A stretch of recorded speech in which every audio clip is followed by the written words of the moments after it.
Miha Debevec je vrhunski virtuoz na diatonični harmoniki, ki je ta tradicionalni inštrument popeljal izven okvirov narodno-zabavne glasbe na največje svetovne odre.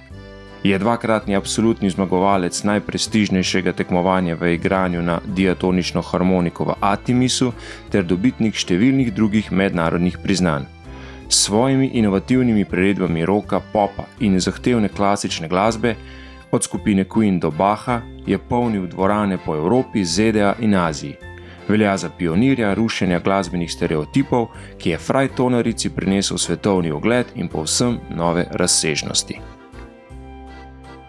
Coffee love. Se pravi, 2 do 3, še pred 12. Sigurno za 3 spijem 2-3 skodelce. Čak, tole sem se smočil, da takole. Ja. Je pa res, da se potem pa zelo čuvam čez dan, se pravi, da se vzdržim kave in pijem kaj drugega, ne. Pol čez dan ne pijem več, to, kar spijem zjutraj. Se držiš unih smernic po, ne vem, kjeri uri, prvi ali drugi kao, ne bi pol več kave pil, ker se tok cajta, a veš rab, da gre skozi sistem. Absolutno, ampak jaz pravim, da je včasih dobro tudi enostavno poslušati telo, ker ti samo pove, ne, kdaj je dovolj.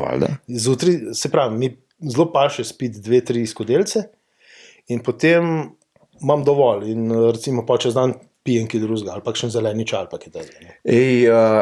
Kako pa pol tole kombiniraš z nočnim nastopanjem, oziroma koliko nočna nastopanje sploh imaš? Koliko pozno v večer, v noč igraš? Ja, kakšni nastopi so lahko tudi zelo pozni. Ampak moram reči, da je velika večina nastopov vsem čez dan, včasih celo tudi zjutraj pa dopoldan. Zgodilo se mi je tudi to, da sva na primer igrala z mojim duom res zgodaj, ne vem, na enem zdravniškem kongresu v Portorožu. Mislim, da sva imela enkrat pred 8 uro že nastop. Ker je bila neka otvoritev kongresa, ne? In te kongresi, v bistvu je bila polna dvorana. Z mednarodno udeležbo, res odmeven nastop, bili so neki zdravniki. In je stvar izgledala tako, da je bila to otvoritev kongresa in potem je bil nek govor in potem sva midva z mojim duom zaigrala 2-3 skladbe in na ta način jih poskušala že na vse zgodaj navdušiti. Daj tole mi še enkrat razlož. Na maratonu Franje igraš, pa to si že v preteklosti tudi počel, ne? Ja, na maratonu Franje. A to zdaj že tradicija? Sem v bistvu že kar reden gost, ja. To je že kar tradicija. Se pravi, te že pričakujejo? Ja, sem že del stalne zasedbe in sicer igram na obeh štartih, ki sta ponavadi tam v prvi polovici junija, eno nedelo, letos je to 14. junija nedelo, okrog 9. zjutraj je prvi štart in potem je, mislim, da je okrog 11. še drugi štart. Zelo zanimiva zadeva, no, in letos bom imel točko z enim zelo priznanim čelistom Bernardom Brizanijem. Sva že skupaj pripravila ene stvari, prav v ta namen, in bova igrali nekaj zelo zanimivega. No. Tako da, ja, se veselim. A to ideje izključno od tle prihaja, z tvoje glave? Glede skladb? Večinoma. Ja. Pa recimo zdaj ta kombinacija, ne, si rekel, da zdaj ne bo harmonikašo, zdaj bo tukaj v tem primeru drug inštrument. Najo je v bistvu generalni pokrovitelj prireditve, ki je BTC, Najo je prosil, da skupaj priprava nekaj, ker sva oba vsak na svoj način že sodelovala z njimi v preteklosti. Tako da sva zdaj v bistvu združila moči prav ta namen. Drugače pa ta ideja za konkretni te 2 skladbi, lahko sam to povem, da je ena, da ne bom preveč izdal, tako da ostane malo skrivnost, tudi mogoče pride kakšen poslušalec, gledalec tja pogledati, tako da bo ostalo malo presenečenje. Naj sem povem, da bo ena skladba od Queenov, ena zelo znana skladba od Queenov, ampak se res dobro sliši. Jaz sem se kar precej potrudil, da sem ustvaril en tak zelo zanimiv aranžma. Je pa tudi že kombinacija sama po sebi zanimiva, harmonika pa čelo, spet nekaj novega. Jaz rad raziskujem vedno v glasbi, ker se mi zdi, da v glasbi obstaja neomejeno enih možnosti. Ne. Praktično lahko združuješ kakršne koli inštrumente, mešaš najrazličnejše zvrsti. Ja. In tle se mi zdi, da je to brez meja, ne? Da imaš na voljo neomejeno enih idej. Ne? Če se vsaj malo potrudiš, pa da imaš nekaj ideje. Ne? Ja. Skratka, to bo že zdaj, že v ponedeljek nastopava najprej na tiskovni konferenci, ki jo imajo v BTC, in potem 14. pa kar na 2 štartih, v bistvu tisto nedeljo dopoldan. To vidva odigrata, pa gas. Ja, mi v bistvu stopnjujeva tisto vzdušje tako pred samim štartom. In potem, ko eno od teh organizatorjev streli s to pištolo, ki daje znak za štart, pač kolesarji... Se vidva omakneta. Se midva omakneva, ampak predtem pa midva poskrbiva za dvigovanje vzdušja, za dobro energijo. Vedno so si želeli tudi to našo slovito Golico, tako da sem vsa leta do zdaj sem v bistvu igral tudi Golico, čeprav ni to glih najbolj značilna skladba zame, ker sem nekako prepoznal. Sam bi pa rekel, da jo znaš odigrati. Absolutno. A veš, brez tega skoraj da noben harmonikar ne začne svoje kariere. Ne. To je pač del železnega. No, kjer so te?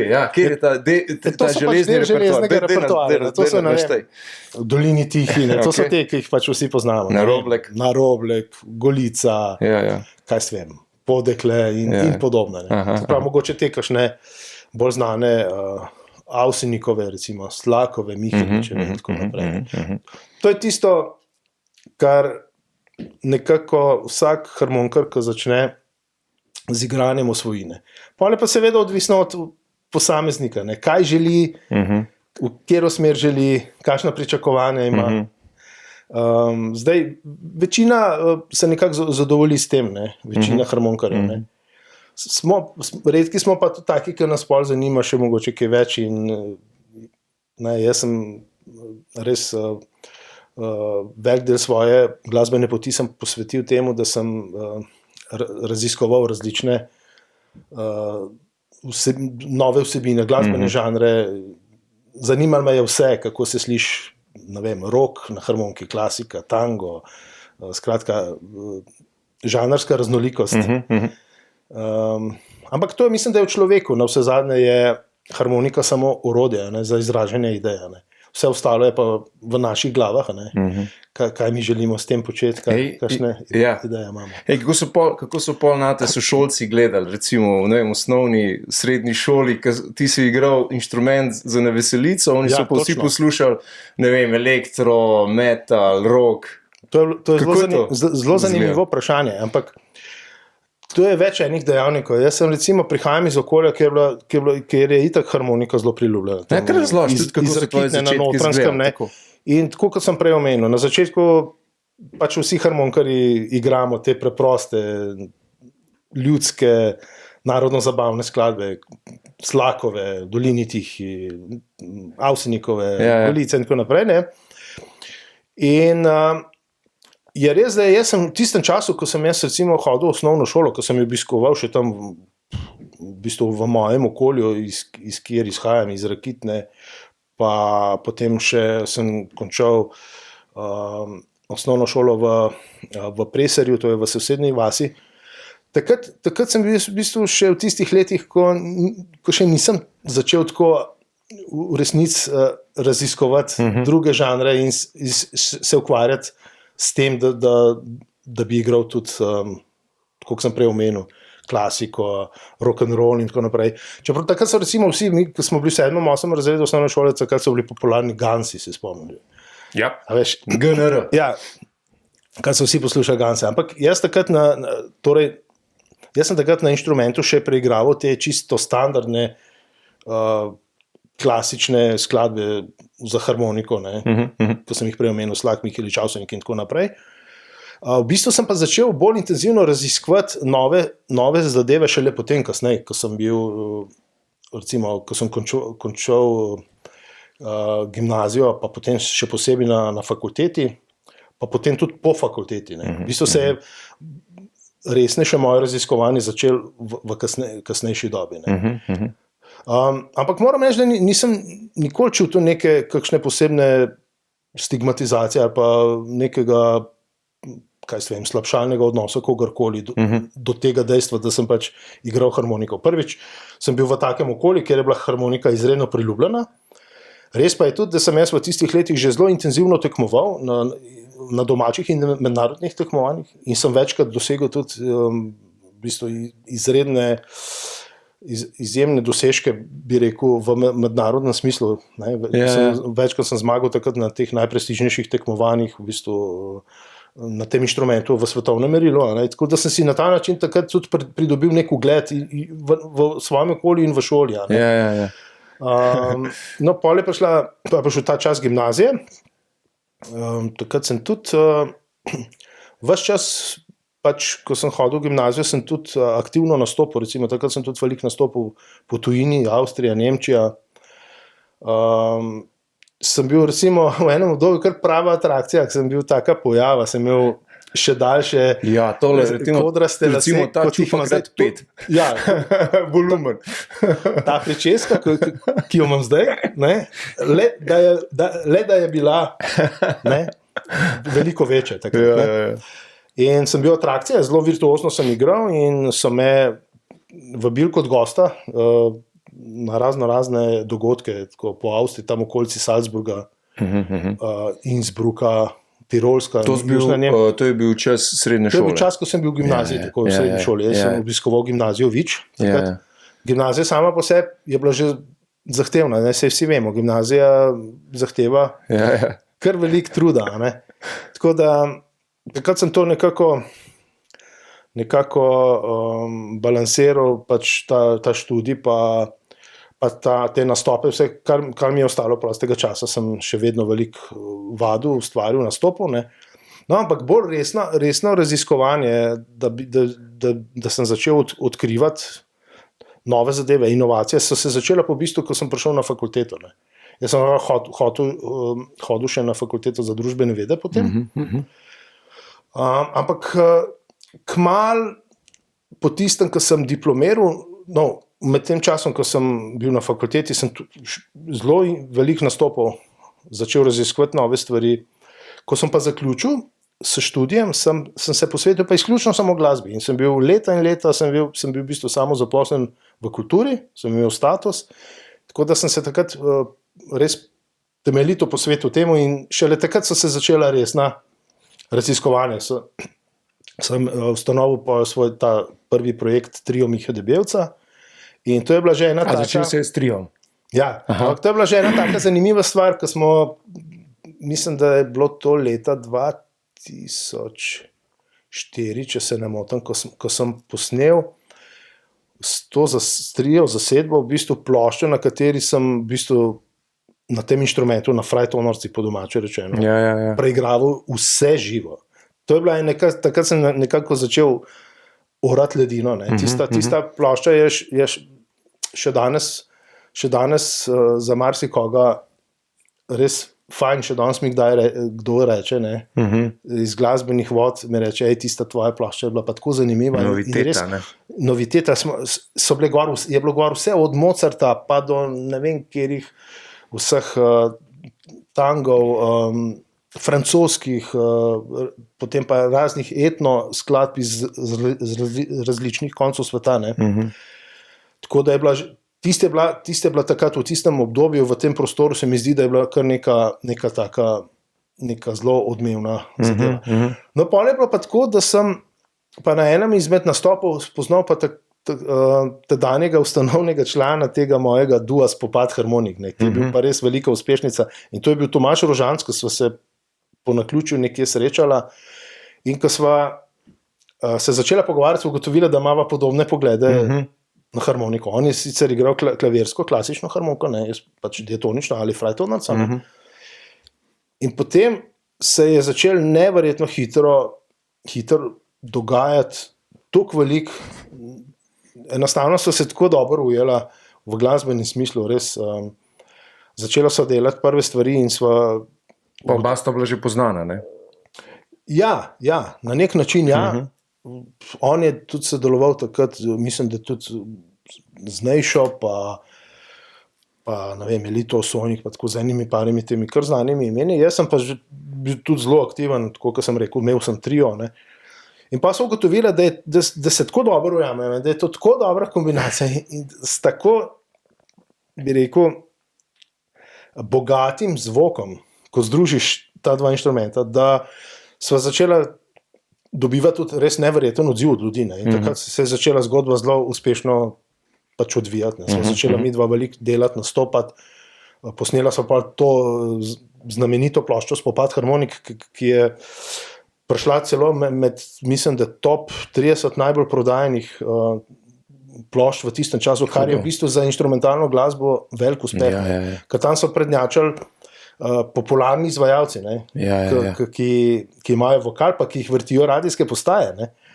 Naju pa ne, midva so pa inštrumentalista. Nas radijske postaje praktično z kakšno redko izjemo, ne vem, mogoče 3. programa Radia Slovenija, Arsa recimo, praktično ne vrtije, ne. In zaradi tega je bil to še toliko večji uspeh. Ne. Vse se je nekako poklopilo, ne. Dobila sva, nekaj novega sva ustvarila v tistem času in prostoru, v tej kombinaciji inštrumentov. Pa hkrati sva bila medijsko tudi zelo podprta. Imela sva dostop do raznih dosti priljubljenih televizijskih oddaj, oziroma so naju vabili. Mislim, da vse posod. No. In smo res vse posod. In takrat nekako so se vse stvari poklopile in je to v bistvu zelo uspešna zgodba. No. Kakšna je bila pa izkušnja z Ameriko? Tja sta bila tudi povabljena, ne? To je bila nora izkušnja, ja. Prvič se mi je dobesedno, meni osebno prikazala Amerika, ko sem šel v Ameriko. Ne. Dobesedno, zato ker to je zelo zanimiva zgodba. Jaz sem bil prvič v Ameriki leta 2004. In sicer na povabilo ene slovenske slikarke, Jerce Šantej, zelo dobre slikarke, ki je imela takrat razstavo na Manhattanu v New Yorku. Aha. In to je bilo takrat tako, da jaz sem bil pa takrat že tudi zelo aktiven, veliko sem nastopil in nekako je tako na ključe hotelo, da so mene takrat povabili, če bi šel zraven in bi popestril v bistvu otvoritev tiste razstave, ne, glasbeno. Takrat sem v bistvu, takrat mislim, da sem še solo največ nastopil. No. Mogoče sem že imel trio, ampak večinoma sem nastopil solo, no, in to povabilo sem dobil tako na ta način, da bi šel solo pač nastopati oziroma popestriti to. In meni se je seveda to zdelo takrat wow, ne. Takrat sem bil res še golobradi mladenič, ne. In se mi je to, da me je nekdo povabil na Manhattan, ne, predstavljaj si, to je bilo takrat meni res dobesedno se mi je Amerika prikazala. Dobesedno, ne.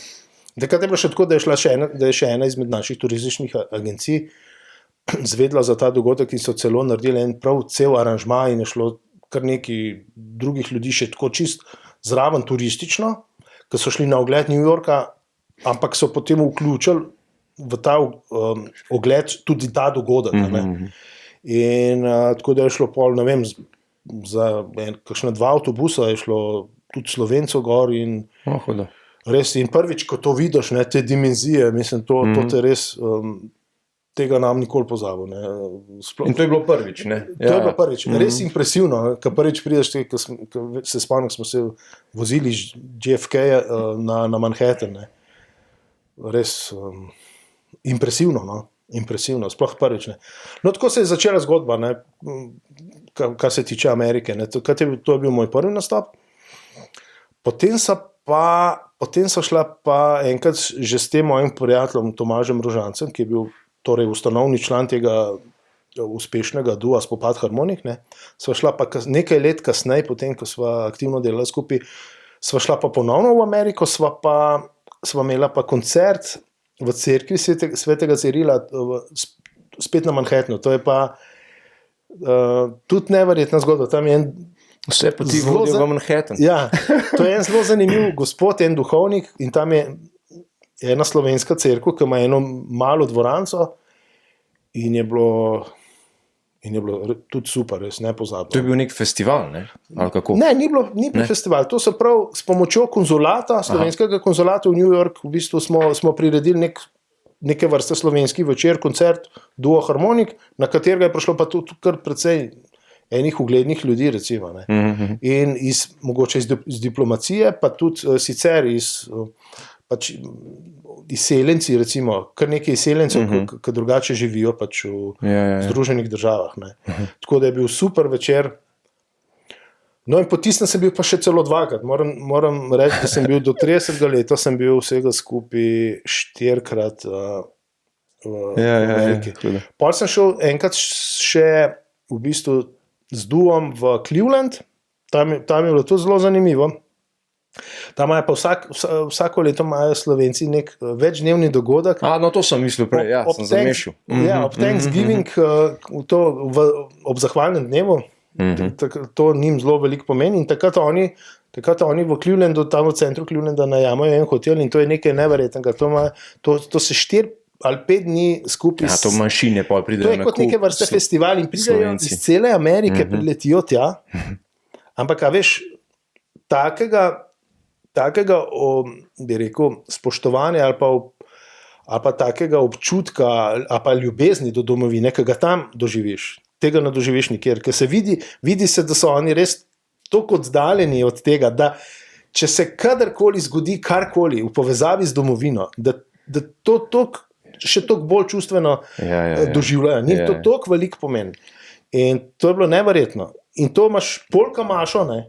To imaš polka mašo. Pri nas imaš duhovnika, pa pri nas igrajo na orgle, tam pa igrajo s harmonikom izraven med mašo. Ne? Mislim, to je res zanimivo. Ne? In seveda oni imajo ta svoj polka, Cleveland polka style, ki je v bistvu neke vrste mešanca med vplivi ameriškimi, tudi malo countryja, pa to polka glasbo. Imaš noter, kaj se vem, v zasedbi nekoga, ki igra harmoniko, pa imaš nekoga, ki igra bobne, pa nekdo igra saksofon, pa nekdo igra benčo. Se pravi, si že kletil dubo, kar nekaj idej, verjetno, tudi za svoje ustvarjanje. Neverjetno zanimivo, ker se prepletajo ti različni vplivi. Ne? In tam doživiš marsikaj. In so imeli s kolegom tam več koncertov, mislim, so imeli tudi nek workshop, delavnica, oni imajo radi te delavnice, se pridajo, pa jih pa zanima, pa pridajo iz kakšni, oni rečejo button box, rečejo, harmoniki, te frajtonosti. Button box. Prav kot škatla, ne?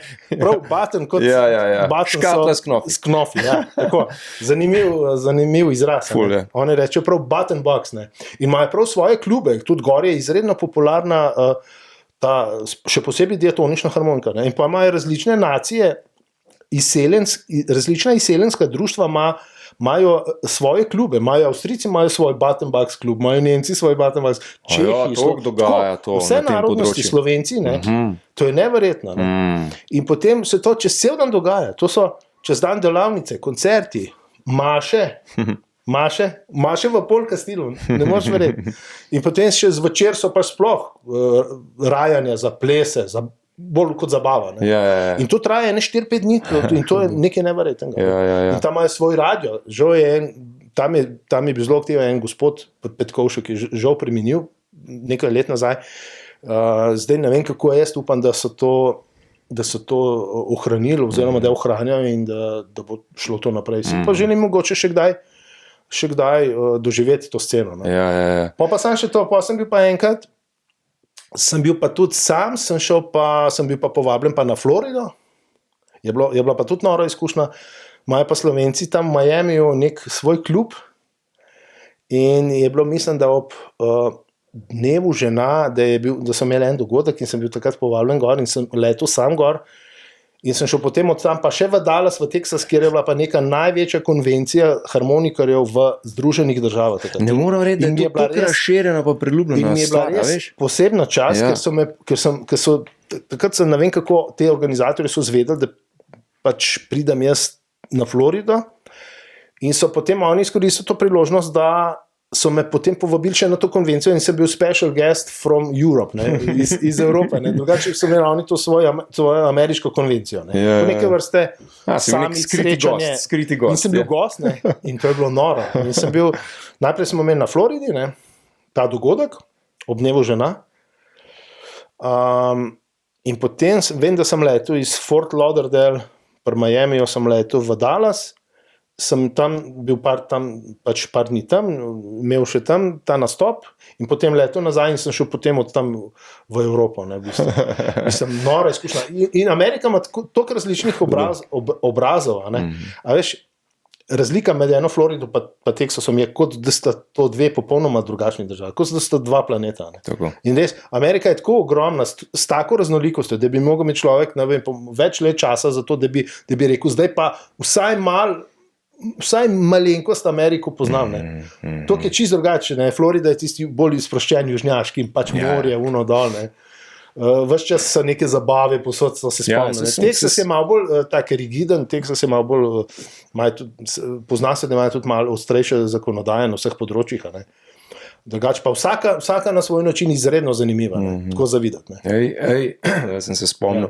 Kako so pa ti promocijski dogodki izgledali v okviru svetovnega prvenstva v nogometu v Južnoafriški republiki ali pa svetovnega prvenstva v košarki v Istanbulu, pa v Hongkongu, pa to. Kako pa to izgleda? To je bilo neverjetno. Res. Se jaz dostikrat rečem, da če se ne bi ukvarjal z glasbo, bi sebe dojemal kot enega navadnega zapečkarja, po vsej verjetnosti. Če se ne bi ukvarjal z glasbo, po mojem, kam dlje od Hrvaškega morja, sploh šel ne bi. Na račun tega... Ti si tako lepo zapečen tam gor v Rakitni tudi, veš. Ja, ampak na račun tega, da se pa ukvarjam z glasbo, pa da počnem to, kar počnem, in da poleg vsega tega še nekdo prepozna v tem kot nekaj, kot da je to nekaj kvalitetnega in tako inovativnega. Na račun tega sem pa videl kar en lep del sveta. In sem hvaležen za to.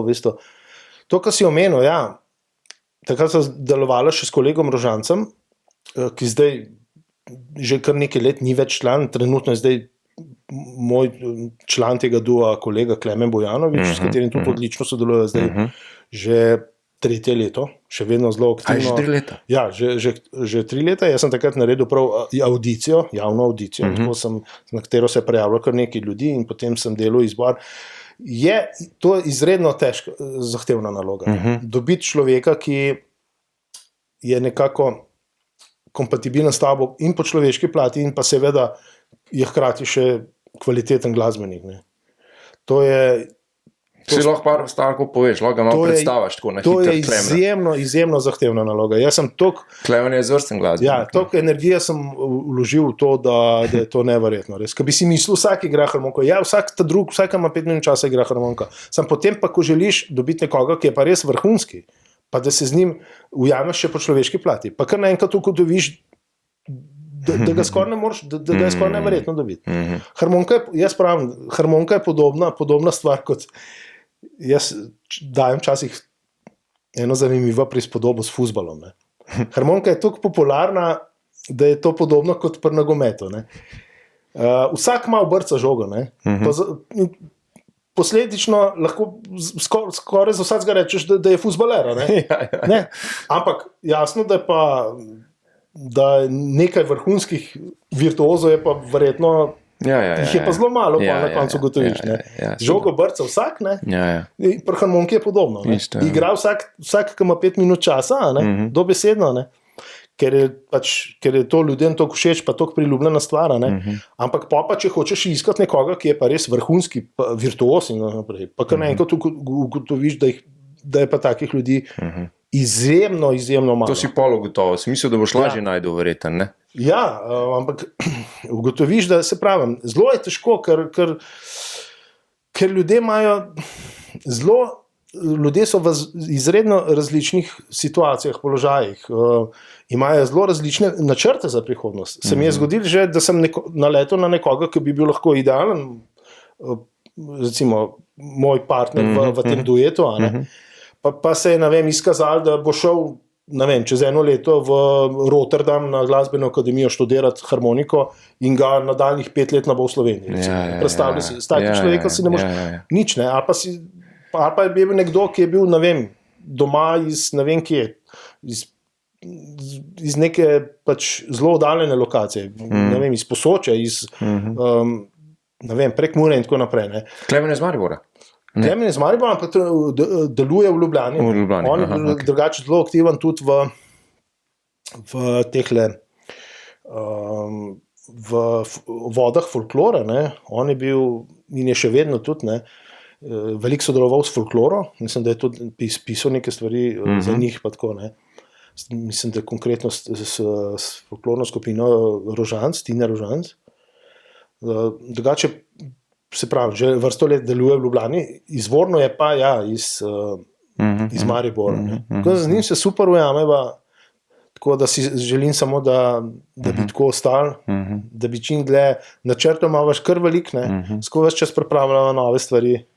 Oba sta ustvarjalca. Ja, ampak je pa res, to zahteva od človeka res ogromno časa. Ne. Ja, kako pa imate to? Moraš biti v celoti predan temu. Kako pa imate, recimo, približno 1-2 koncerta na teden? Zelo različno. Zelo različno. Kako je pa z vajami? Mečkam delava tudi selekcije, v tem smislu, da ne vzameva vedno tudi čisto vsakega nastopa. Ne. Ampak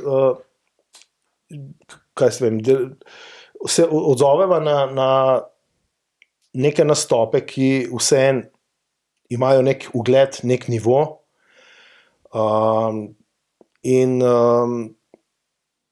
To je, ne, dobivava se skozi.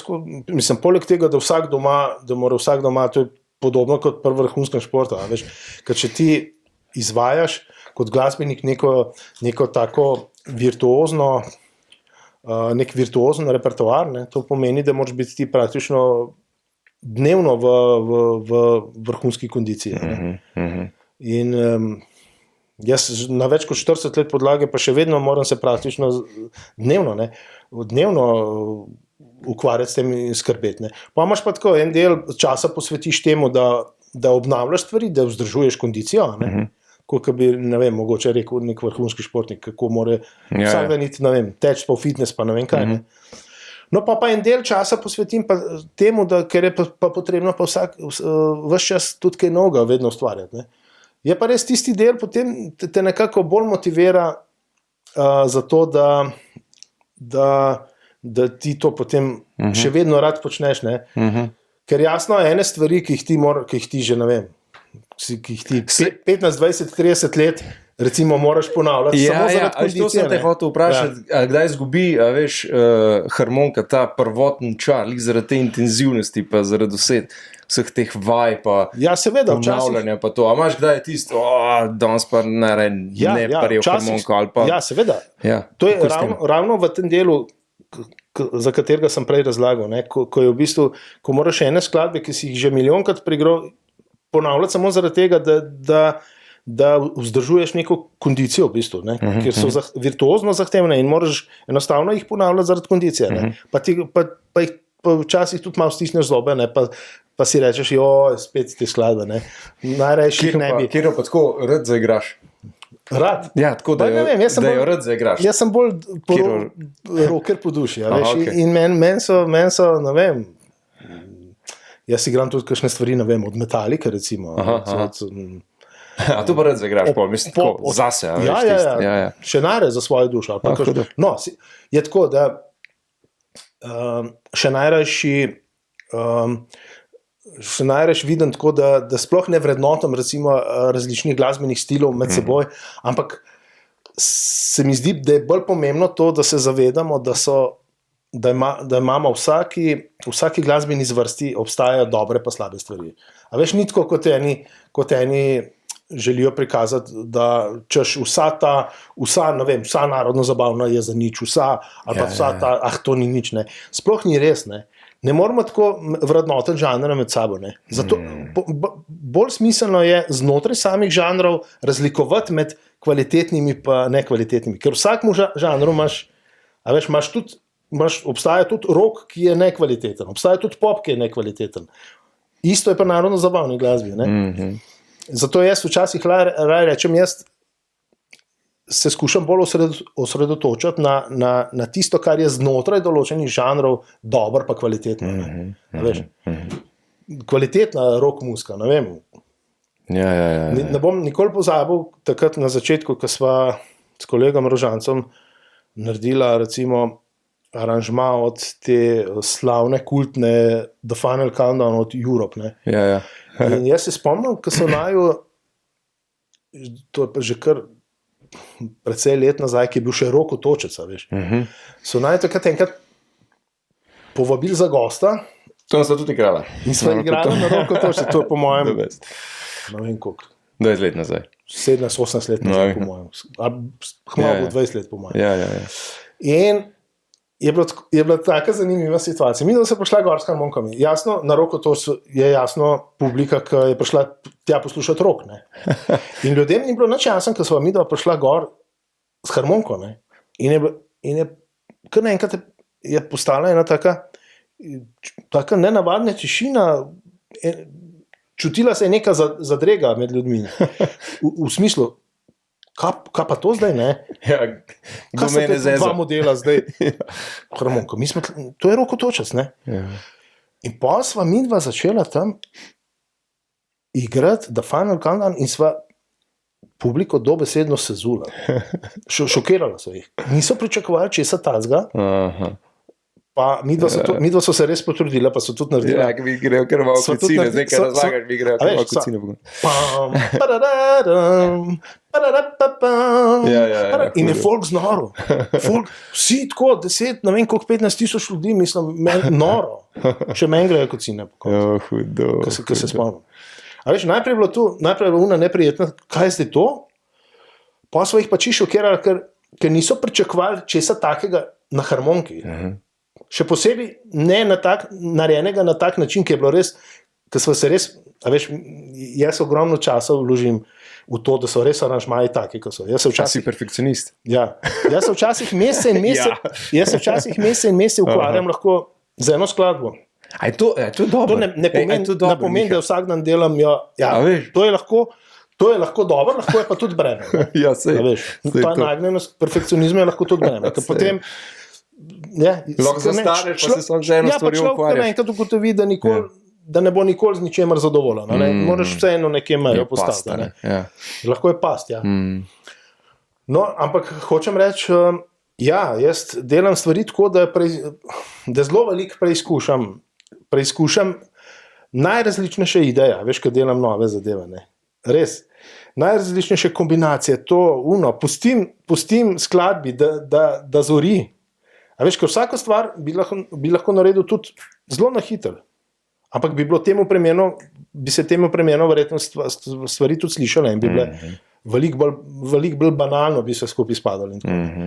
Jaz pa pustim skladbam, a veš, da res dozorijo in potem in jih naredim na tak način, da v njih vključujem res samo tiste ideje, a veš, ki se mi posrečijo, za katere rečem, to je pa v redu.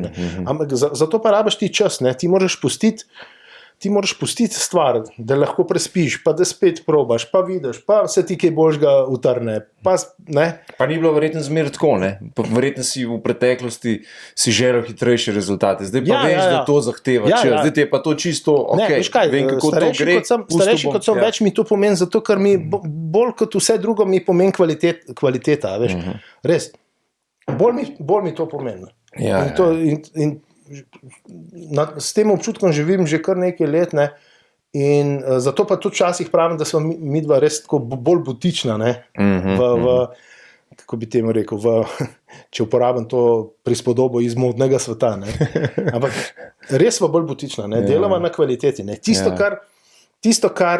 česa se lotva iz vsakega žanra, tisto res želiva na maksimalno zanimiv, kvaliteten, domiselen način. Veš, iskati dobre ideje. Zato tudi pa nama se včasih v eni skladbi lahko prepletajo vplivi ne vem česa vsega. Mi to narediva rock skladbo, ampak pol tam v enem momentu skladbe narediva en del tako, da ga narediva, ne vem, z nekim slovenskim pridihom, ali pa zamenjava tempo, pa ga, ne vem, v tango takt, recimo, tempo dava. Recimo, ne, dobi neka skladba ki ima sicer čist drug ritem, dobi čist novo dimenzijo. To mene zanima. Ta prepletanja. In to ti da inovativne, to ti da dobre ideje. Hudo. Prej, a veš, ko smo omenili te promocijske dogodke na teh prvenstvih pa gor, pa kako je bilo, kako recimo, ne vem, so pa na Kitajskem sprejeli, ali pa v Istanbulu, a veš, dva harmonikaša. V Istanbulu, Najprej bom rekel v Južni Ameriki, ampak dobro, to je bilo, ko smo bili na svetovnem prvenstvu v nogometu. Takrat je bil z mano še kolega Rožanc. Takrat je bilo tako, da naj je v bistvu povabila slovenska turistična organizacija, ker je bil to nek dogodek, ki je bil namenjen promociji naše države v sklopu nogometnega prvenstva. Takrat je bil dol tudi aktualni takratni predsednik države Tirk in je bil to kar velik dogodek tam. Z nami je bil še ta znani slovenski kitarist Igor Leonardi, tudi odličen. Tako da smo takrat skupaj nekaj pripravili. Mislim, zanimiv odziv, ne. Tja so povabili predvsem novinarje iz tujih držav, zato da so nekako so želeli tuji javnosti predstaviti nekaj našega. Mislim, da smo imeli tudi nekaj naše kulinarike. Midva so poskrbela takrat, pa ta kolega Igor Leonardi je bil tudi najin gost, smo skupaj poskrbeli za ta glasbeni program. Mislim, super odziv. Predvsem pa res vidiš nek čist drug svet, verjetno sicer nikoli ne bi bil v Južni Afriki. To smo bili v Johannesburgu, ne? In pa smo bili v Turčiji, smo bili tudi enako v bistvu z namenom promocije v bistvu takrat Slovenije v Istanbulu, takrat je bilo košarkarsko. To, kar si pa omenil za Kitajsko.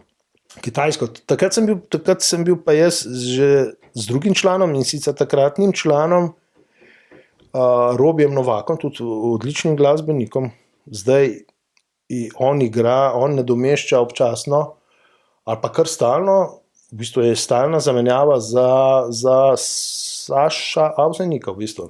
Je ta odličen harmonikaš Robi Novak na klavirski harmoniki, ki ima tudi sicer svoj ansambl. Ampak zdaj, ko ima Sašo te težave neke z igranjem, v bistvu igra z ansamblom Robi. No, in takrat so šla skupaj z Robijem, in sva šla pa, mislim, da je bil organizator Ministrstvo za gospodarstvo. Je bil pa tudi en dogodek, nek največji sejem, ne vem, vina in kulinarike, se mi zdi, na svetu. Mislim, tako. Pač na Kitajskem je vse veliko. Karkoli je največje. Karkoli se zgodi. Jaz sem sam rekel, a veš, da če bi nekega dne se v bistvu tale moja harmonika postala popularna na Kitajskem, Bog se usmil. A veš, kakšna konkurenca bo to? Če vsak 100,000 Kitajc poprime za meh, a veš, se bomo mogli še bolj potruditi, da bomo konkurenčni, če bodo Kitajci začeli množično harmoniko, malo heco, ampak no, takrat je bilo tudi super, ne smo dol predstavitev, vrhunsko, res v Hongkongu so bila, Hongkongu, pač Hongkong je tudi te navduši, to je zelo podoben občutek sem imel v New Yorku, jaz temu rečem vzhodnjaški New York, če je pač New York nekako prepoznavan za to zahodno stran sveta, mu je Hongkong na nek način podoben, samo da je na vzhodu. Ne smeva pa iti mimo tega dogodka pred kratkim, ko ste igrala s Klemnom, ne? Ja, s Klemnom. Za DV Soft. Ja. Da bi to razložil, videl sem na Facebooku, to je moglo biti tudi hudo. Neverjetno. A to ste na povabilo DV Softa šla? Kaj so pomeli oni tam, kaj se je dogajalo? Oni so imeli eno merilno konferenco, neko osrednjo konferenco, ki jo organizirajo na vsakih nekaj let, na kateri sodelujejo v bistvu znanstveniki ali pa njihovi sodelavci, partnerji, kakorkoli, iz celega sveta. Dobesedno iz celega sveta. Mislim, to jih je bilo, ne vem, po mojem, da je z več kot 50 držav. In no, v bistvu so naju z duom povabili, da v bistvu glasbeno popestriva enega izmed dogodkov v okviru te mednarodne konference, kar nam je bilo res v veliko čast, ker tu gre vendarle za eno res za neverjetno podjetje, za svetovno znano firmo, ki je zdaj pred kratkim sodelovala v tej misiji poleta s človeško posadko na Luno v bistvu, ne? Oziroma na drugo stran Lune, ne? Ta Artemis, mislim, da se je imenoval. No in ne vem, če se mi sploh zavedamo tega, ampak oni so imeli eno od vodilnih vlog pri tem projektu. Izmed nešteto nekih podjetij, ki se ukvarjajo s podobnimi rečmi iz celega sveta, so ravno oni tisti, ki imajo tukaj vodilno vlogo. Mislim, da pri teh merilnih napravah te vesoljske ekspedicije, kar je res neverjetno. Ne. In prav res mi je bilo veliko čas, da sem med tako brihtnimi ljudmi. Še posebej pa mislim, da je zanimivo to povedati, da tako, ko sem se jaz z njimi pogovarjal, sem dobil občutek, da smo si v bistvu po načinu mišljenja blizu, čeprav delujemo čisto na drugih področjih. Mi dva delujemo v glasbi, oni pa v znanosti. Ampak mislim, da so oni v tem, kar mi dva počneva, prepoznali nekaj inovativnega. Mislim, da jim je bilo všeč to, da na nekih tradicionalnih inštrumentih, kot je harmonika, raziskujeva in poskušava početi nekaj inovativnega, nekaj novega. In ste se na tej ravni pokonektali? Tako je. Jaz mislim, da je bila to tista raven, na kateri smo se ujeli. Da so oni v tem, kar midva počneva, prepoznali nekaj, kar tudi oni sicer počnejo na svojem znanstvenem področju. Mislim, da je bila to tista stična točka. In res, take stvari so ti potem, ko včasih si misliš, ne, sej velika večina ljudi, kaj s tem, mogoče niti ne razume tega, ali pa ne zna ceniti, ali pa ne konzumira mogoče malo bolj cenene stvari. Se, če tako gledaš, kakšen je vse splošni okus, ne, pa katere, ne vem, stvari so najbolj gledane na televiziji. Od resničnejših šov, pa populizem preplavlja čisto vsa naša področja. Danes je bolj važno, da ti vzganeš nek cirkus, pa si takoj v središču vsega. Ne. In družba je tako narejena, da je postavila v bistvu, da je v svojo pozornost postavila ljudi, ki vzganejo cirkus. Se nimam nič proti temu, ne? Ampak če tako gledaš, včasih so bili v družbi spoštovani ljudje, ki so nekaj vrhunskega znali. Ne? Ali so bili to znanstveniki, ali so bili to... Danes pa praktično sploh ne vemo, mi imamo vrhunske ljudi, mogoče na področju znanosti, noben navezanih. Po drugi strani imamo pa nekaj ljudi, za katere se včasih vprašamo, oprostite, ampak kaj vrhunskega vi sploh počnete v življenju? Razen tega, da se slikate, da se objavljate, ne? Pa nimam nič proti, ampak nekako se mi zdi, da bi bilo vseeno počas fino, da se začnejo tudi te vrednote malo spreminjati v družbi. In da se začne tudi malo ceniti končno ljudi, ki imajo kaj vrhunskega pa kvalitetnega za pokazati. Ne samo ljudi, ki se znajo slikati, pa ki se označujejo za vplivneže, pa zganjajo cirkus na teh ali drugih področjih. To se mi zdi pomembno povedati na dolgi rok. Da je to pomembno. Ne? No, evo, to zaenkrat tudi. Hvala ti, to moramo vprašati, ker ni kar tako, ne. Kaj pa Miha počne poleg glasbe, s čem se še polni, ko izklopi, če to sploh kdaj narediš, glasbenika vse, a kdaj izklopiš? Težko, veš, biti ustvarjalec, umetnik, veš, to je proces. 24/7, ne? To je proces, ki se dogaja tudi med tem, ko ti hodiš po gozdu. Še v spanju, po moje, kompoziraš. Jaz delam, ne vem, doma ustvarjam nekaj novega primer, pa se celo dopoldne ukvarjam, pa raziskujem neke nove ideje, delam neko novo skladbo. A veš, jaz tega procesa ne izklopim, ko grem po teh nekaj urah tega delovanja na sprehod v gozd.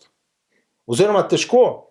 Včasih se trudim, da bi tudi malo, ne, si rečem, zdaj pa fajn, ampak hočem reči, ta proces, a veš, tudi jaz še takrat razmišljam, kaj pa una ideja, ne, a veš, kaj bi pa tam lahko drugače, ali pa kaj, ne, tako, veš, to je res, težko je neko ločnico, veš, neko mejo postaviti, med tem, kaj je, ne, kaj je nek prosti čas, ampak no, drugače sej, kakšno stvar si tako prvoščem, recimo, grem rad, še posebej naravo imam rad, no, res, ker res tam, kjer živim, imam srečo, ker je res, ker imamo res tako lepo naravo, tudi medvede, ne, kot smo zdaj že tudi, precej medijsko znani, potem, da imamo bližnja srečanja z medvedom. Ne? Medvedja ampak polka. tukaj je tudi velik človek, tudi se mi zdi, da je tudi kar nekaj človeških napak v smislu, da mogoče še nismo uspeli najti tega pravega načina, kako sobivati s to živaljo. Ne? A veš, če ti nekje živiš ob robu gozda, pa če ti ne znaš, primer, če ti ne znaš, bi rekel, pravilno odlagati, ne vem, neke odpadke, recimo s hrano, a ne? Potem je jasno, da pol težko, ne? Če ti tam pred nosom puščaš ostanke hrane, recimo, pa privabljaš žival, ne, ki ravna nagonsko, ne? Pa se bo seveda po liniji najmanjšega odpora, ne? Prišla in potem je vsega medved kriv. Ne, mi moramo tudi znati najti način, kako sobivati z medvedom. Jaz ti bom pa tako rekel, jaz se pa praktično pogosto sprehajam po gozdu pa to. Imaš harmoniko s sabo, pa narediš ropot, oziroma hrup, pa gre medved tam. No, vsekakor.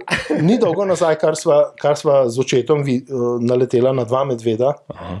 Res taka velika medveda in sva prišla zelo blizu njima in sta je pol šele, ko sva prišla čist do njiju, sta jo šele odsvrla. Ampak jaz verjamem v neki, če se ti obnašaš spoštljivo v naravi, jaz verjamem v to, da se nimaš česa bati. Jaz imam to, ne, spoštljivo. Ne grem, ne vem, ne, pa si slišiš tam, je bil nek incident, ne. Pa pride na plano, da je nekdo tam z neko palco, recimo, ne, v neko luknjo, če me razumeš. Če se obnašaš, če spoštuješ. 2 ali več plati vsake zgodbe. Če ti spoštuješ, jaz verjamem, da si nimaš česa bati. In žival tudi, medved, če on ima taka čutila, on te v večini primerov te toliko prej začuti in se umakne, ne. Bi mogel res imeti nekakšno smolo. Pa vedno malo opozarja na se. Vedno malo, jaz si vedno tudi malo kaj žvižgam tam, pa s kakšno palco, vse za preventivo, da me slučajno medved ne bi zamenil za kakšno malino. Ne, se pravi, narava ti ogromen pomen, pa da, pa omogočen odklop. A veš, se mogoče pa to tudi, da potem, ko si v tem džumbusu, a veš, to je naporno. Zdaj sva imela, naprimer, pred kratkim sva odigrala en izredno zahteven koncert iz celega sveta, zelo zahtevno virtuozno glasbo. Sva igrala recimo na Vinski Vigradi v Metliki, ki je njihova največja tradicionalna prireditev. Na osrednjem glavnem trgu sva imela praktično svoj šov, svoj koncert, skoraj uro pa pol. Glasbo iz celega sveta, najzahtevnejše stvari noter, ker moraš biti res uro 20, uro 25 tako zbrano smet, da za stotinko ti ne sme koncentracija popustiti, ker padeš ven. Ne? Ker to je, predstavljaj si, to je to enih tonov, ne? In je res koncentracija, v bistvu moraš biti v psihofizični vrhunski pripravljenosti. Hkrati sem pa še moderiral, recimo jaz zraven, ne? Sem pa še cel koncert povezoval, sem še to delal zraven. Ne? Ampak poanta je v tem, ko daš enkrat tako stvar skozi, ne? To ti toliko energije, to te toliko izčrpa energetsko, ko daš res zadnji atom energije pa koncentracije, vložiš v nastop. Jaz sem dejansko po takem koncertu 2-3 dni jaz rečem temu kacunja, prihajam se, 2-3 dni rabim, da se spet napolnim. A inštruiraš še? To je ta adrenalin, veš, in vse. Ne? A ti odstane toliko časa, a še inštruiraš? Ampak s tem sem skoraj zelo malo, ampak počasi nehujem s tem, tudi sploh nisem jemal več na novo, niti nič, ker mi to, enostavno sem se tako odločil, da se bom bolj posvetil ustvarjanju, kot temu se mi zdi, da je bolj, da počnem tisto, v čemer si nekako domišljam, da sem da sem drugačen, unikaten in tako naprej. Ker to z učenjem uči danes ogromno enih ljudi, tudi ogromno nekvalificiranih ljudi, ki v tem zasluti nek zaslužek. In je tako, dejansko je trg preplavljen s to nizkocenovno, jaz temu rečem, z nizkocenovno ponudbo. In danes tudi več ni pomembno, tudi kvaliteta je zelo malo pomembna. Ljudem samo pomeni, da je nekaj čim bolj poceni, pa tako, ne. Kaj si pa ti kot mulc hodil? V katerem mentorju? Je bil v Sloveniji mentor zate, oziroma učitelj? Jaz sem pa hodil k enemu gospodu. Daj še to povej, da imaš to malo meni, čisti začetki. Ampak to je že več kot 30 let nazaj. Čas tako hiti naprej. Jaz sem se takrat izobraževal pri enemu profesorju v slovenskem, v bistvu zamejstvu se temu reče. Eno so zamejci, eno so pa izseljenci. Tako. Da ne smemo mešati. Ki je bil v tistem času po vsej verjetnosti najboljši v svetovnem merilu na tem inštrumentu. In tudi v tistem času je bilo možno ta inštrument se izobraževati samo v zasebni glasbeni šoli. Ni bilo nikakršne možnosti, ni bilo inštrumenta, sploh ni se ga bilo možno formalno v glasbeni šoli učiti. Samo v privat šolah. Ja, to je bila ena neverjetna prigodba, ki je še danes kdaj rad ponovim, pa, ki je ljudem neverjetno zanimiva. Namreč jaz, ko sem se vozil k temu gospodu, to je bilo več kot 30 let nazaj. 35, ko sem začel, ko sem začel, to je bilo še pred, seveda. To je bilo še pred, to je bila še, mi smo bili takrat še v stari državi, ko sem jaz začel. Koliko si bil cirka star? Okrog 10. Koliko sem bil? 12, 13. Dobrih 10. No, in takrat je bilo tako, to je bilo še, da sem se jaz začel učiti, so mene vozili tja. Čez mejo?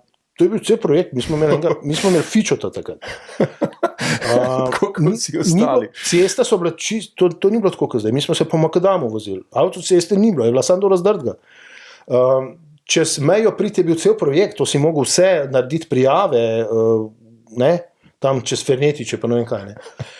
Skratka, jaz si spomnim, vsako soboto so me vozili, mislim, da 3 leta, k temu gospodu. In takrat se je, in to je neka neverjetna zgodba, kaj se je takrat dogajalo.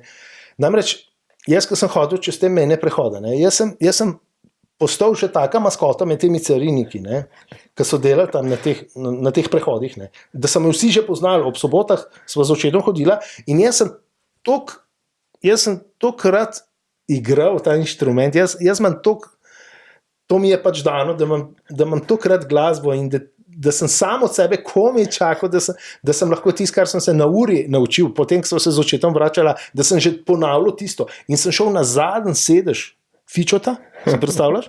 In sem na zadnji sedežu sem jaz že ponavljal tisto, kar sem se na uri naučil, a veš? In celo pot igral. In ko sem prišel, in to se je že slišal, in pa sem prišla z očetom, vedno, ko sem prišla na carino, je on že, dajte šipe dol, da so cariniki da so še oni imeli kaj od tega. In marsikaj privilegij smo imeli mogoče z očetom, tudi na ta račun, da so najkdaj mogoče sploh niso pregledali, pa tako naprej. Dobesedno sem bil maskota. Me pa še tak zelo, bi rekel, unikaten sem bil, po svojem videzu. Bil sem še veliko bolj skravžen, s tako veliko trajno, si predstavljaš, afro, in nazaj se je že cacak, in to so imeli že vsi cariniki tam, to smo 2 mejna prehoda sta bila, Lipica, se spomnim, pa Fernetiče. In to so sam mahali. To so samo atrakcije. In pa smo mogli tam kar malo smo mogla postati, da so se oni malo naposlušali, šipe dol. Ampak je pa tako, se pravi, na ta račun so marsikdaj sva se kakšno pregledu po mojem izognili. Če že kdaj pisal, autobiografijo, to bi bilo dobro za knjigo. Nujno. The best. Miha, krasno, da nova predolga, jaz imam kaj prav še na 7 kratkih vprašanj za finiš. Ja, kar izboli. Ja, seveda. To bo 6 stisnilo, ne? Ja, veš da. Tega le smo že, katero skladbo najraje zaigraš tako zase na harmoniki, to si rekel, da... Predvsem je tako sem rekel, ta pop rock je meni tako še najbližje, za mojo dušo, če si kdaj kaj zase, no? Pa kakšen dober tango ali pa kaj. Ampak predvsem tudi to, kar sem rekel.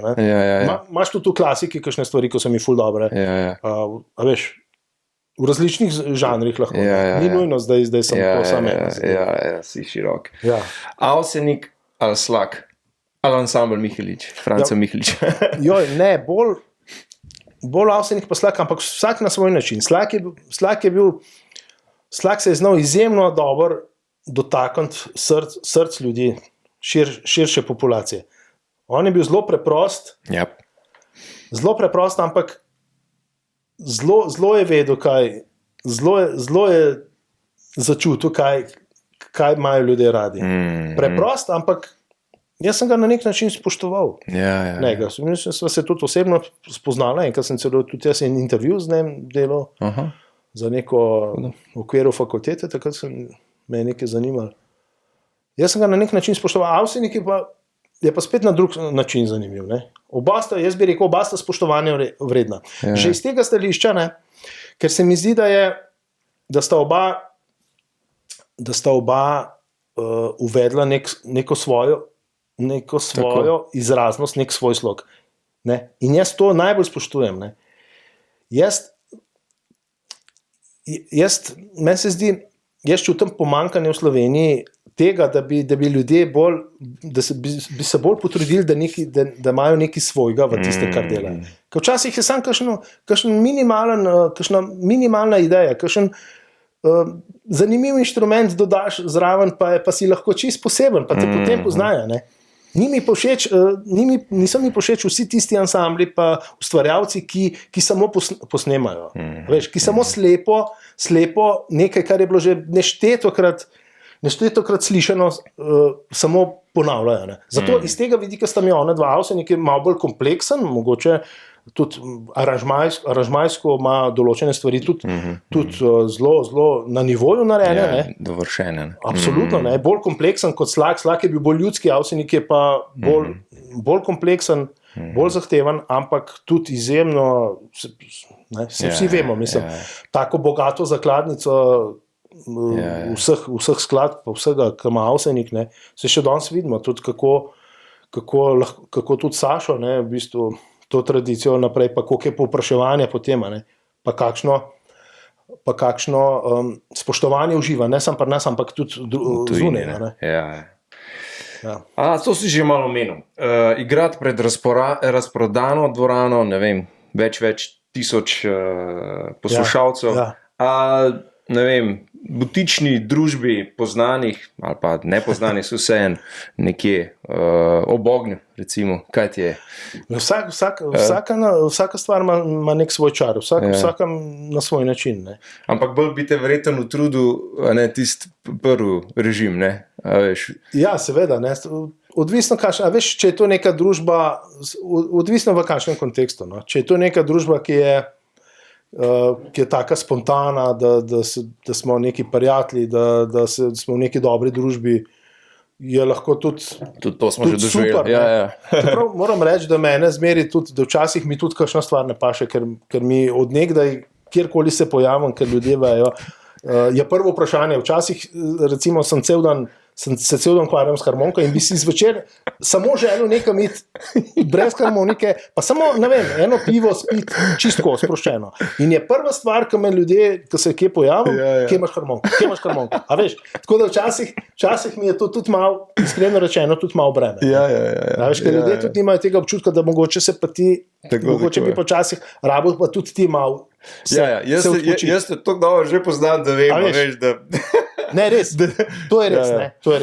Ampak to... Tako da harmoniki ni klela zraven, če se že kdo sprašuje. S tem sem se sprijaznil, da pač to tako je, in ni čisto vedno tako, ker ljudje pa tudi nismo tako kot avtomati. Tudi nisi vedno, pa priješ utrujen, pa si cel dan v nečem, pa ljudje pa vedno pričakujejo. Pa skozi, da ne govorimo nešteto enih želja, pa ima moraš znati reči, moraš znati reči.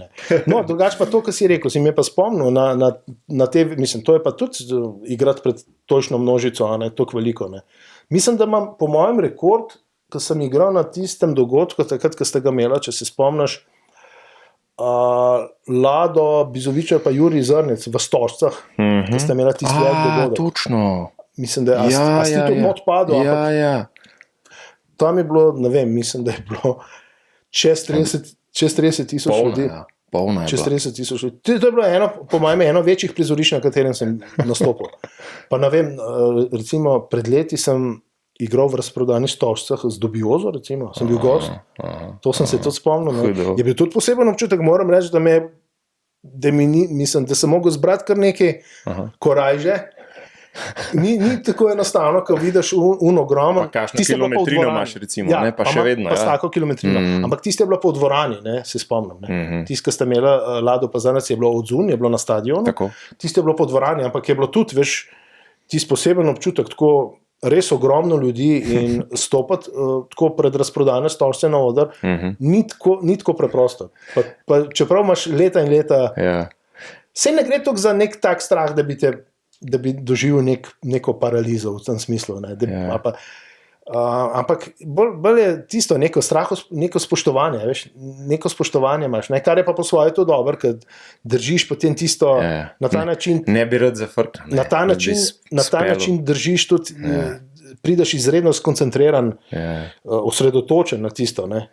No, kaj pa, največji lapsus ali pa eden večjih lapsusov, če so bili na meniju, ki se ti je zgodil, ali si ga sam povzročil, ali se je pa pač zgodil. Enkrat se nam je zgodil, pa ne vem, da bi prav na srečo, da bi prav zdaj, ko pomislim, da bi prav sam kakšne zelo velike lapsuse v tem smislu, da bi se ni bilo v tvoji kontroli. Da bi se prav, ne vem, ustavil se skladbe ali pa nekaj, na srečo. Jaz mislim, da se mi to ni zgodilo, pa jaz upam, da se mi tudi nikoli ne bo. Kakšne manjše stvari, to je normalno, ker nihče nikoli ne more biti popoln, sploh če kaj bolj zahtevnega počneš. Ampak to so bolj take drobne stvari, nijanse, ki jih v bistvu bolj ti ali pa če je nekdo res dober glasbenik opaziš. To je čisto normalno. Ampak se pa spomnim enkrat, ko smo bili pa za eno zasedbo, mislim, da smo bili zelo dolg nazaj, mislim, da smo bili v eni športni dvorani v Ribnici, če se ne motim.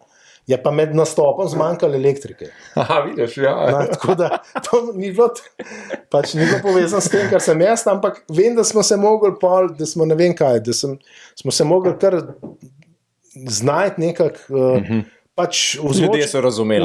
Ljudje so razumeli, luči so ugasnile. Ker naenkrat zvoka ni bilo nobenega. Zdaj bomo mi dva svečke prižgali. Jaz se sam spomnim, da smo takrat, da sem jaz, mislim, da sem bil vsaj toliko iznedljiv, da sem takrat hiter spremenil, da sem neko drugo skladbo začel igrati, ki je taka skladba, ki jo lahko malo bolj na glas tudi igraš. Ki je razlika. Ali ti igraš neko dnešno klasiko, kjer rabiš imeti ti tehnično podporo, rabiš biti ozvočen, da se sploh ki sliši. Ki je recimo tak. Ali pa razlika, ali pa ti igraš neko golico, ki je tam ko se da pa to bolj na glas, pa tudi brez ozvočenja ljudje slišijo. Mislim, da smo se na ta način tako znašali. Ampak to je tako, ko si na odru, moraš biti pripravljen na marsikaj. Marsikaj se lahko zgodi. Hudo. Še, či zadnje, če ne bi bil harmonikaš oziroma glasbenik, kaj bi bil? A sploh obstaja? Kaj bi pa bil? Si daj razmišljal sploh o tem? Kaj bi pa bil?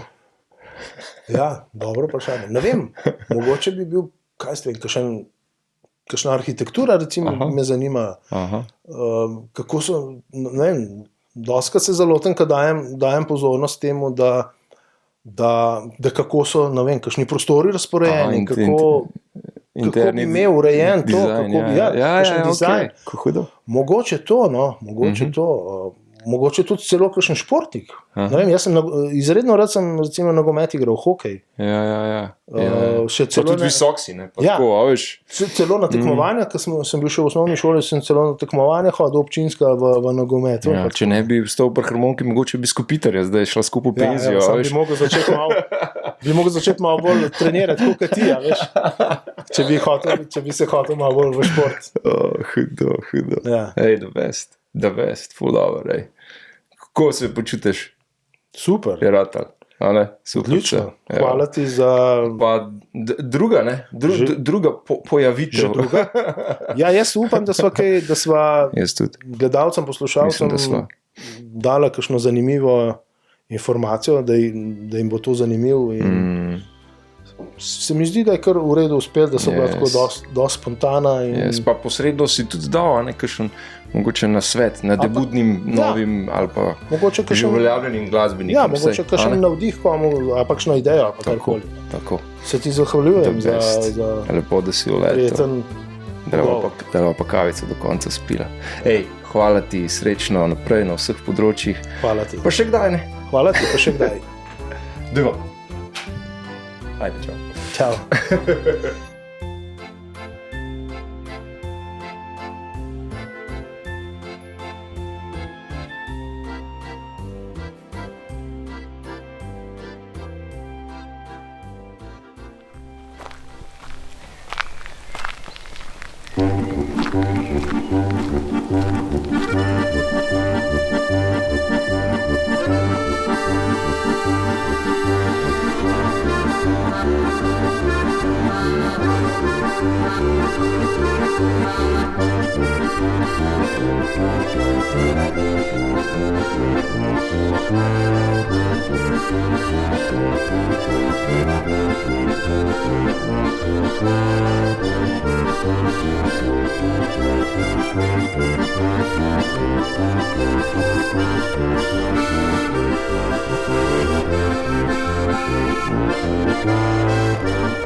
Thank you.